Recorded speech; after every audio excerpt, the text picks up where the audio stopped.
ಇದು ಖಾಲಿ ಡಿಜಿಟಲ್ ವಾಹಿನಿ, ಸತ್ಯ ಮತ್ತು ಸ್ಪಷ್ಟ ಸುದ್ದಿ. ನಗರ ಠಾಣಾ ಆವರಣದಲ್ಲಿ ಆರೋಪಿಗಳ ಪರೇಡ್ ನಡೆಸಿದ ಡಿವೈಎಸ್ಪಿ.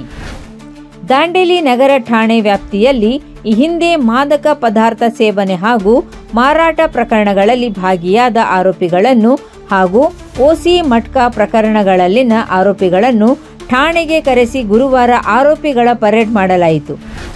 ಆರೋಪಿಗಳನ್ನು ಉದ್ದೇಶಿಸಿ ಮಾತನಾಡಿದ ಡಿವೈಎಸ್ಪಿ ಶಿವಾನಂದ್ ಮದರ್ಕಂಡಿ ಮುಂದಿನ ದಿನಗಳಲ್ಲಿ ಯಾವುದೇ ಕಾನೂನು ಬಾಹಿರ ಚಟುವಟಿಕೆಗಳಲ್ಲಿ ಭಾಗವಹಿಸದಂತೆ ಹಾಗೂ ಯಾವುದೇ ಅಕ್ರಮಗಳಲ್ಲಿ ಭಾಗಿಯಾಗದೆ ಸದ್ವರ್ತನೆಯಿಂದ ಇರುವಂತೆ ಎಲ್ಲರಿಗೂ ಎಚ್ಚರಿಕೆ ನೀಡಿದರು.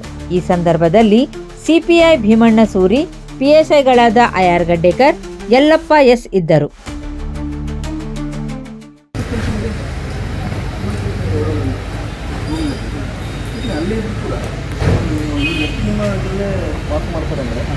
ನಿಮ್ಮದು ರೆಕಾರ್ಡ್ಸಲ್ಲಿ ಅದು ಇರಬೇಕು 2 ಕೇಸ್ ಅಂತ.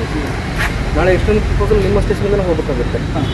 ಎಲ್ಲಿ ವಾಸ ಮಾಡ್ತಾರೆ ಅಲ್ಲಿಂದ ಹೋಗ್ಬೇಕಾಗುತ್ತೆ. ಹುಸೇನ್ ಸಾಬ್ ನೀನು ಎಷ್ಟು ಕೇಸ್ ನಿಮ್ಮದು ಯಾವಾಗಾಗಿತ್ತು?